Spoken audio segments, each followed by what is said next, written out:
ఆయన దాన్ని తీసుకొనలేదు. యేసు ఆ స్థితిలో తన శత్రువుల కొరకు ప్రార్థన చేస్తున్నారు.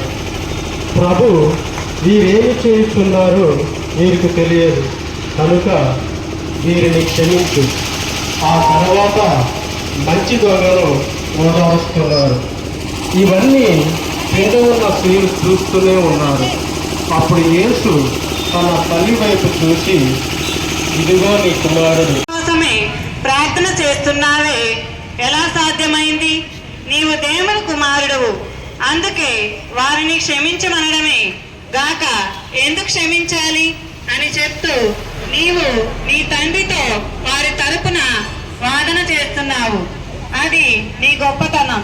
నన్ను కూడా ఇతరులు తెలిసి హింసించిన, తెలియక హింసించిన నేను ప్రతీకారానికై ఎదురు చూస్తుంటాను.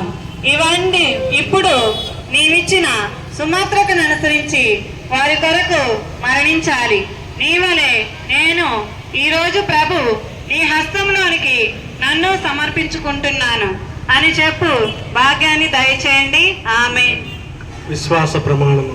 పరలోకమును భూలోకము. క్రైస్తవ జీవితం అనేది నీతి, నిజాయితీ, ప్రేమ, నమ్మకము, సోదర ప్రేమ యొక్క సుగుణాలతో కూడుకున్నది. ఇది ఒక మతము కాదు, ఒక ఆచారము కాదు, ఒక జీవిత విధానం. ఎవరైనా సరే యేసు ప్రభుని అనుసరించవచ్చు. ప్రేమ కలిగినటువంటి ప్రతి వ్యక్తి దేవుని బిడ్డ, సోదర ప్రేమ కలిగినటువంటి ప్రతి వ్యక్తి దేవుని కుమారుడు అని యేసు ప్రభు బోధించి ఉన్నారు.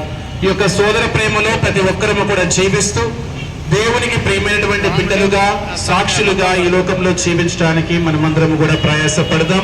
మనం చేస్తున్నటువంటి ఈ యొక్క సజీవ శిలువ మార్గ యాత్ర గుడ్ ఫ్రైడే రోజున మన యొక్క కల్లూరు పురమండలమునకు అనేక ఆశీర్వాదము తీసుకుని రావాలని, సహకరిస్తున్నటువంటి ప్రతి ఒక్కరిని దేవుడు ఆశీర్వదించి దీవించాలని ప్రార్థన చేసుకుంటూ దేవుని యొక్క ఆశీర్వాదములు పొందుదాం.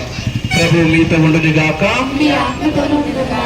సర్వశక్తుల సర్వేశ్వరుడు పిత, పుత్ర, పవిత్రాత్మ దేవుడు మిమ్మందరినీ, ఈ యొక్క శిలువ మార్గంలో పాలు పంచుకుంటున్నటువంటి ప్రతి ఒక్కరిని, ఈ యొక్క శిలువ మరణాన్ని దర్శిస్తున్నటువంటి ప్రతి ఒక్కరిని దీవించి ఆశీర్వదించి పిల్ల పాపలతో చల్లగా కాచి కాపాడును గాక.